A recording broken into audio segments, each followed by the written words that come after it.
오늘 가장 중요한 이슈는 지금 함께 다룹니다. 네. 아마도 올해 기자에게 상을 주는 뭐 시상식 같은 게 있다면 오늘 이 기사를 쓴 바로 이 기자가 받을 거라고 저는 확신합니다. 그래요? 네. 엄청난 이분도 엄청 보람을 느끼고 있을 것 같아. 본인의 기사로 세상이 바뀌는 걸 지금 경험했거든. 그래요? 엄청난 일이 벌어졌습니다. 한겨레 20일에 최윤태 기자 일단 박수로 모시고 봅니다. 반갑습니다. 반갑습니다. 최윤태라고 합니다. 한겨레 최윤태라고. 보람되고 기분 좋으시죠? 솔직하게 갑니다. 조금 그렇습니다. 지금 아마 기자로서는 예. 가장 흥분된 상태라고 저는 봅니다. 어떤 일이 발생했는지 모를 것 같아서 간략하게 정리하고 기자님과 이야기를 나누겠습니다. 일단 권성동 이야기인데요. 권성동. 권성동은 통일교로부터 1억 원 받은 혐의로 구속영장 특검이 이제 청구했고 국회에 보고가 됐고 이제 곧 뭐 구속될 겁니다. 네. 예. 권성동이는 뭐 이재명 대표를 죽이기 위해서 48억을 받고 모해 이중을 교사했다는 혐의도 우리가 다룬 바 있습니다. 그렇죠. 그런데 이번에 진짜 엄청나게 큰 의혹이 터졌습니다. 한겨레 21이 보도를 했는데요. 이 보도 직후 이재명 대통령이 이 보도를 보고 바로 이재명 대통령 페이북에다 이 기사를 그냥 올려버립니다. 야. 효능감. 야, 이건 진짜 효능감. 이거 기자 정말 흥분하다. 잠깐 좀 소개 간단하게 좀 부탁드릴까요? 네. 자, 부정부패 소지가 있는 부실 사업으로 판정된 해당 사업에 대해 즉시 절차 중지를 명령했습니다. 와, 기사로. 자, 근데 이 D가 핵심입니다. 무엇보다 다행스러운 점은 사업이 아직 착수되지 않은 단계여서 대외경제협력기금 지원 등의 사업비는 지출되지 않았다는 점입니다. 자그마치 7천억 규모의 혈세를 불필요하게 낭비하지 않고 부실과 부패로 이어질 수 있는 위험을 사전에 차단했다는 점에서 큰 의미가 있습니다. 여기까지 하면은 뭐 그런데 그 뒤에 이제 좀 방금 나오신 우리 한겨레 기자께서 이제 어깨를 좀 펴서도 되는 게 언론은 권력의 감시자이자 사회 부패를 막는 소금과 같은 존재로 공정한 세상을 이루는데 핵심적 역할을 합니다. 이번 탐사 보도를 통해 진실을 널리 알리며 국민의 알 권리를 보장해 주신 언론의 용기와 노력에 깊은 감사를 전합니다. 와. 저는 뭐 뒷부분보다 이거 중단해. 바로 명령을 한 것. 그렇죠. 그게 기자로서 진짜 이 보람이 아닐까 싶습니다. 근데 흥분 안 한 척 잘하시네. 뭐 교육을 받고 나왔어요? 제가 이재명 대통령이 언론에 대해서 이렇게 극찬한 거는 처음 보는 것 같습니다. 뭐 교육 받고 나왔나 봐. 덤덤한 척 잘하시네. 자, 어떤 내용인지 제가 간략하게 정리하고 우리 기자님 이야기를 들어보겠습니다. 네. 윤석열, 김건희 부부가 국가의 눈먼 돈을 해먹으려고 권성동을 이용한 것 아닌가 하는 의심. 저는 그렇게 의심하는 겁니다. 이 기사가 그렇게 쓴 건 아니고 네. 저는 그렇게 의심을 하고 있습니다. 여기에 그 유명한 삼부토건이 또 등장합니다. 그렇죠. 네, 2023년 11월 필리핀 정부가 필리핀 전역에 교량을 놓는 사업을 하고자 우리나라에 약 6천억 원을 빌려달라고 요청을 합니다. 네. 이게 이제 그 개발도상국에게 경제 원조 차관해주는 그거를 활용하고 했던 거예요, 필리핀에서. 그렇죠. 네. 자, 요청이 왔죠. 그래서 대한민국 기재부가 수개월 동안 심의를 합니다. 그리고 이 사업에 참여할 국내 기업들도 막 알아봅니다. 네. 왜냐하면 필리핀이 참여할 기업도 좀 알아봐달라고 했거든. 그래서 기재부가 이거 심의도 하고 기업이 있는지 알아봅니다. 우리나라 기업 중에 예.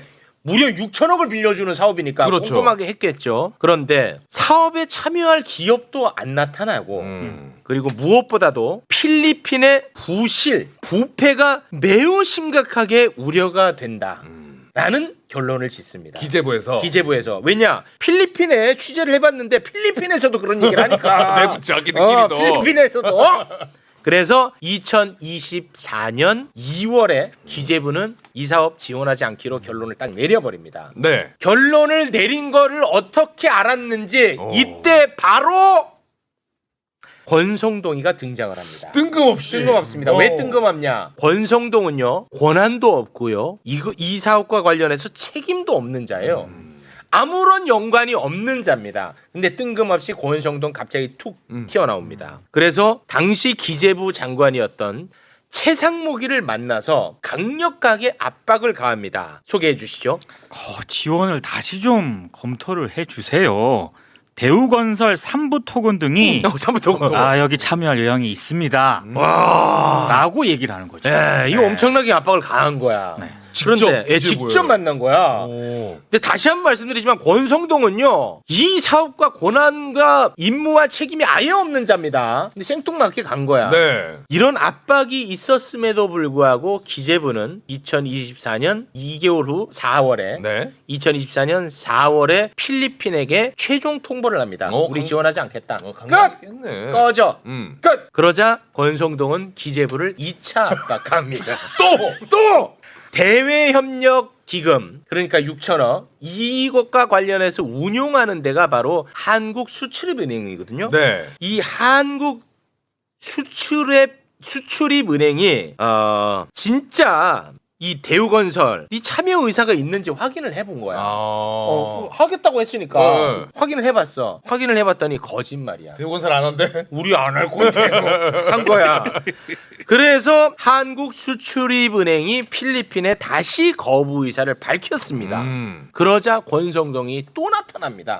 3차 압박 가합니다. 권성동이 기재부 관계자들을 이번에는 자기 의원실로 불러요. 야, 아무튼 그게 네. 되나?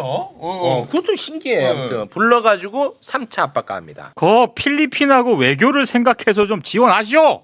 그리고 기재부하고 수출입은행 지금 필리핀에게 외교적 결례를 범한 거다. 오, 이렇게까지 압박을 합니다. 이건 거의 협박이지. 협박이죠, 이 정도 되면. 너네 이제 큰일 났다, 잘못했다. 너네 이제 큰일 났어. 이거 그렇죠. 협박에 들어가는 겁니다.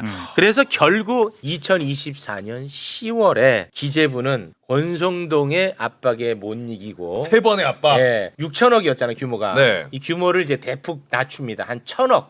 1,000억 규모로 해가지고 필리핀 교량 사업 타당성 조사를 하라고 용역 발주를 승인합니다. 이거 다 했거든 타당성 조사. 네, 근데 또 다시 이제 승인하는 거 하도 지랄하니까 이제 취재 기자의 말씀을 들어보겠습니다. 정리는 어떻게 잘 됐나요? 네, 설명을 잘 해주셔서 제가 네. 덧붙일 말이 없을 것 같은데 네. 뭐 제가 말씀드리고 싶은 거는 이제 권성동 의원께서 그전 취재를 하는 동안부터 보도가 나간 뒤까지 연락을 계속 드렸는데 연락이 네. 없으셨다가 어제 이제 대통령께서 이제 언급을 하시고 나서 네. 이제 반박 하시는 이제 페이스북 글을 올리셨더라고요. 네. 권성동 의원께서. 네. 그거에 대해서 저는 보고 사실상 인정하셨구나. 그래요? 그렇게 생각을 했던 게 네네네.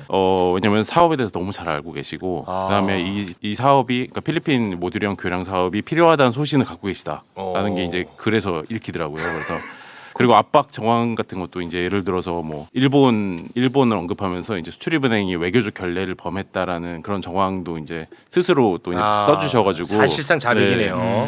그래서 저는 그렇게 생각을 했는데 이제 조목조목 반박을 할 수 있지만 야. 시간이 좀 길 것 같아서 근데 기자님은 어떻게 이렇게 꼼꼼하게 취재를 잘했어요? 전 진짜 보면서 되게 놀랐어요. 원래 사실은 이제 저희 이제 한겨레 21은 한겨레 신문과 같이 운영되는 네. 이제 주간지기 때문에 네. 기사 길이도 길고 이제 네. 좀 더 심층 취재를 하는 거를 목적으로 하고 있어서 네. 사실은 원래 그 전에 짧게 보도도 할 수 있었을 텐데 취재 네. 과정을 좀 길게 잡고 네. 취재를 하면서 좀 구체적으로 아니 이거 보도를 하게 굉장히 됐고요. 내밀한 이야기인데 그게 취재가 너무 잘 돼서 저는 놀랐습니다. 도움을 주신 분들이 이제 내외부에 진짜 계시고, 훌륭합니다. 예. 네. 그리고 사실 이게 어떻게 취재가 시작이 됐냐 네. 이제 말씀을 드리면 사실 시작은 명태균부터 시작이 됐는데 명태균요? 네? 저희 팀에서 사실 명태균 씨를 이제 계속 취재를 해오고 있었는데 네. 그래서 이제 명태균 씨가 사용했던 하드디스크를 저희가 입수를 했었어요. 네. 그래서 일부는 보도를 했는데 네. 그 와중에서 이제 저희 같은 팀원 선배가 이제 발견을 한 문건이 이제 현대로템이 이제 명태균을 통해서 청탁을 하려던 이제 문건을 발견해서 보도도 했습니다. 그거는. 네. 그래서 그 이후에 이제 현대로템 관련한 기사가 나가니까 현대로템 관련한 EDCF 그러니까 저희 대외경제협력 차관에 네. 문제가 있다라는 이제 제보들이 쏟아지기 시작한 거예요. 그래서 EDCF는 저는 EDCF라는 걸 또 몰랐거든요. 그냥 ODA 일종이구나 하고 얼핏 들었는데 그래서 이제 명태균 씨로 시작된 게 EDCF 취재로 이어졌고 그 취재하는 과정에서 이제 만난 분들이 많은데 그분들 중에 이제 권성동이라는 이름을 언급하신 분이 계셨어요. 몰랐어요. 그래서 권성동이란 이름을 처음 들었고 권성동이 어떻게 개입했는지 이제 조금씩 추적을 하면서 이렇게 기사가 완성이 됐습니다. 네. 오늘 그 한겨레 20일의 보도를 소개하면서 제가 첫 문구가 이렇게 시작했잖아요. 윤석열 김건희 부부가 대한민국의 눈먼 돈을 먹기 위해서 권성동을 활용한 것이 아닌가 하는 의심이 든다라고 저는 시작을 했는데 여기에 대해서 동의해요, 안 해요? 사실 저는 딱 제가 확인한 것만 말씀을 드릴 아니, 그래, 텐데 알아요. 제가 확인을 못했으니까 못 썼고 그런 네. 부분은. 그러니까 이거 의심한다라고 네. 했잖아. 동의하시잖아. 그거 왜 그래? 약간 그 뉘앙스도 있더만. 결코 그 특사 보낸 거 얘기했더만 2022년 6월인가에 결코 권성동이가 필리핀에 한번 특사로 가잖아요. 네네. 근데 그 당시도 저도 이제 네. 기사를 거의 완성한 상태에서 권성동 의원께서 필리핀과 어떤 인연이 있을까? 그러니까. 왜냐면 외통이나 뭐 기재위나 이런 데서 계시지도 않았던 거 같거든요. 그렇습니다. 그래서 어떤 인연이 있으실까 하고 찾아보다 보니 이제 특사 관련 당시에 2023년이었죠. 2022년. 2년. 취임 네네. 직후에. 최욱 앵커보다 네네. 더 황당무계하고 부드럽게 질문을 좀 드려볼게요. 이거 황당무계하고 가정입니다. 네. 그러면은 여기에서 받아 먹을 결심이다라고 했을 때 어디서 받아 먹습니까? 이 건설회사에서 받아 먹습니까? 아니면 외국이라는 필리핀에서 받아 먹게 됩니까? 뭐 저는 사실 가능성은 다 열려 있다고 다 생각하고 열려 지금 있죠. 알아보는 중인데 예. 알아보는 중이긴 한데 저는 이게 여러 가정을 저도 이제 세워봤거든요. 근데 첫 번째는 누군가의 지시가 있었을 것이다. 그다음 두 번째는 개인적으로 어디선가 뭔가 이득을 취할 곳이 있었을 것이다. 아니면 정말 필리핀과의 이 외교를 강화하기 위한 소신이다. 여러 가지를 했는데 세 번째는 아닌 것 같고. 아, 이거 기자님. 3번. 아, 3번 왜 얘기해? 뭐 시간 없는데 말이 저희 돼? 다 가능성을 열어놔야지. 아니 그게 아니라 그 뭐 관련 상임위도 아니고. 그래서 찾아보니까 그러니까 말씀해주신 대로 네. 관련 상임위도 아니고 그러니까요. 인연이 2022년에 특사 갔다 온 것밖에 없더라고요. 예, 그래서 그거 빼세요. 딴 데 가서. 그래서 저는 그 가능성 두 가지는 다 가능성이 높다고 생각을 그렇습니다. 하는 편인데 네. 첫 번째는 뭐 약간 수사의 영역이고 그렇죠. 최근에 이제 밝혀진 뭐 캄보디아 그다음에 EDCF 관련해서 맞습니다. 그다음에 우크라이나 재건 사업 이런 네. 것들도 수사를 통해서 밝혀진 게 많잖아요. 그렇습니다. 그래서 그거는 좀 수사의 영역이라고 생각하고 두 번째로 이제 개인적으로 뭔가 연이 이득을 얻을 게 있었다라는 가능성도 저는 높다고 생각을 하거든요. 그래서 그것도 좀 지금 추적을 해보고 있는 중이에요. 아니 20년. 보세요. 저 권성동이가 아까 그 삼부토건 얘기한 거 다시 좀 올려주시겠습니까? 네. 만약에 이 작품이 권성동 개인 차원의 작품이었다고 쳐요. 그러면은 삼부토건이란 단어가 어떻게 나옵니까? 삼부통권이 저런 해외 사업을 할 수 있는 수준이 아니에요. 안 되는 걸로 알고 이때 있는데. 아니 이때는 이 사업만 못하는 게 아니라 삼부토건은 아예 그냥 기업 자체가 기울 맞아요. 때죠. 네네. 맞아요. 왜 이런 얘기 안 하시나요? 말씀을 드릴게요. 너무 말씀드릴 게 많아서. 그리고 대우건설도 네. 사실은 저게 실제로 정부 돈이 들어가서 있다가 저게 예. 중흥건설에 인수되기 직전 그 네, 타이밍쯤인 거죠, 그죠? 예, 예. 네. 아 그래요. 그래서 대우건설도 사실 의향이 있다고 처음에는 밝혔다고 저도 이제 확인을 했는데 나중에 이제 실제로 350개 교량 그다음에 좀 구체적으로 아마 검토를 해보셨겠죠. 네. 대우건설에서도 그 수출입은행에서도 그럼 너 진짜로 이제 권성동 의원께서도 얘기를 하셨는데 대우건설 진짜로 하실 생각 있으세요? 물어봤을 때는 좀 어렵다. 그래서 대우건설은 병풍 서졌을 가능성이 있네. 좀 어렵다고 하셨고 그다음에 오히려 대우건설 쪽에서는 우리보다는 중견기업 다른 중견기업이나 중소기업에서 맞는 게 적당하다라고까지 얘기를 했다는 구체적인 정황이 있어요. 그래서 네. 대우건설은 진짜 하실 의향이 없었던 것 같고 EDCP의 네. 규모가 대기업이 갈 만큼 크진 않거든, 이 돈이. 네. 그리고 또 삼부토건은 삼부토건. 제가 예전에도 취재한 적이 네, 있어서 요거 핵심이야. 취재원이 계시거든요. 네네. 그래서 알아보니까 실제로 그 제안이 왔던 거 맞아요. 근데 브로커를 통해서 그러니까요. 예. 네, 브로커를 통해서 뭐가 저도 구체적인 내용은 못 봤지만 브로커를 통해서 제안이 왔고 네. 관련한 문서가 있다고 하더라고요. 삼부토건 내부에. 아, 그래서 삼부토건 내부에. 근데 당시에는 아까 선생님께서 말씀해 주셨듯이 뭐 삼부토건이 그걸 들어갈 그런 상황이 아니었고 네. 그래서 일단 내비두고 또 연락이 오면은 그냥 그때 한번 다시 얘기해봐야겠다 브로커한테. 근데 브로커가 그 뒤로 연락이 없었다고 합니다. 그래서 이거 그래서 저기 그냥 윤석열 정부가 정말 후지다는 게 해먹는 수준도 후지다는 게 이거 20년 전에 자원외교가 어떻고 있지 않습니까? 네네네. 그다음에 뭐 MB 때. 석유공사가 러시아에 투자하고 뭐 이 수준의 이야기 다시 끄집어내는 수준이야 진짜. 네, 참. 야 이거 진짜 냄새가 매우 심각하게 납니다. 그러니까요. 이거 진짜 왜냐하면 권성동이 아무 관련이 없단 말이야. 근데 이렇게까지 집요하게 이거를 압박을 가했다는 게 매우 수상하죠. 근데 삼부토건이 나왔다는 사실. 예. 아 이제 아. 그 왜 이렇게까지가 좀 완성이 됐으면 좋겠는데. 그러니까 어느 시스템으로 이 돈을 뽑아 먹으려고 했을까? 요게 이제 핵심인데. 근데 제가 궁금한 게 용역 발주를 기재부에서 이제 넣습니다. 수출입은행, 예. 수출입은행에서. 네. 예, 근데 했잖아요. 예. 그 이후에 어떻게 진행됐습니까? 그래서 한 업체가 지금 수출을 해서 진행을 하는 과정인 걸로 알고 있어요. 그래서 이게 2020 정확히 날짜가 기억 안 나네. 하여튼 네. 수출 발주 그래서 낙찰이 돼가지고 그쪽에서 아마 진행 중이실 겁니다. 근데 이제 대통령께서 말씀하시는 바람에 이번에 그러면 중단이 되지 않나. 이번에 중단되는 거예요, 실제로? 이게 지금 계속 진행 네. 중이었던 거예요? 그래서 물론 규모는 350개 교량에서 이제 70개 교량으로 줄어들었지만 네. 어쨌든 진행이 와, 아찔하네. 그러면 이번에 이 보도도 없었으면은 그냥 그 돈은 그냥 가는 거네. 진행이 되는 거. 아마도 그렇게 될 거라고 생각한 게 여기 권성동 의원님 그 반박하신 것 중에도 그 내용이 있거든요. 타당성 조사를 실시를 한다고 무조건 사업으로 이어지는 게 아니다라고 얘기하셨는데 저도 그래서 당시에도 이제 관련한 업계에 계신 분들한테 말씀을 들어보니까 90% 이상 무조건 된다. 왜냐하면 타당성 조사를 발주하기 전에 이미 기재부랑 수출입은행에서 그렇지. 검토를 충분히 하고 나서 그렇지. 이거 될 것만 보통 발주를 하기 때문에 네. 여기 이번에 타당성 조사에도 그 국세가 이제 17억 원이 이제 들어가거든요. 그래서 이 돈을 물론 이제 뭐 6천억, 7천억 이런 규모에 비해서는 작지만 국세가 들어가는 그럼요. 사업이기 때문에 이거 들어가는 것도 엄청 경쟁이 치열하고 그렇기 때문에 웬만하면은 수출입은행에서도 낭비하고 싶지 않잖아요. 그래서 될 것만 보통 발주를 하고 90% 인상된다. 네. 이게 해외 사업이라는 게 코에 걸면 코걸이 귀에 걸면 귀걸이라서 다 되도록 만들어 줍니다. 이게 쉽게 말하면 20년 전, 30년 전 전통적으로 정권기관은 브로커들이 하던 그런 유의 방식들이에요. 네. 오늘 이 건과 관련해 가지고 뭐 보수 패널이 이런 얘기를 하더라고요. 이재명 대통령이 이거 함부로 중단 명령 내리면 안 된다. 외교 문제가 생길 수 있다라고 하는데 이 기사에도 다 나와 있습니다만 네. 필리핀하고는 그 다른 걸로 엄청나게 많은 것들이 있고 이게 외교 문제로 비화되지 않아요. 그게 다 나. 요거 좀 설명 네, 부탁드립니다. 그래서 이미 기재부에서도 그런 부분을 검토를 했어요. 그래. 그래서 필리핀에도 다른 사업도 이제 제안을 하려고 했고 필리핀이랑 이제 30억 달러 정도를 이제 이미 차관 약정을 했거든요. 근데 그거를 이상으로 사업들이 많이 잡혀 있어요. 예정돼 있는 게 그렇습니다.